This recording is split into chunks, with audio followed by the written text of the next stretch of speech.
माननीय मुख्यमंत्री श्रीयुक्त मोहन चरण माझी महोदय आम ग्रहण उपस्थित हो जाइछन्ति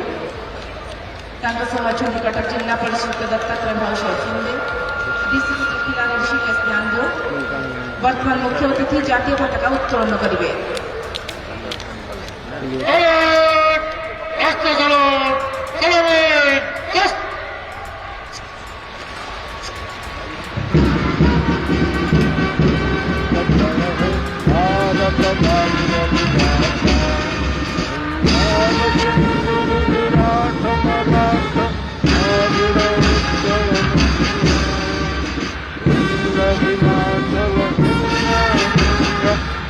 Sala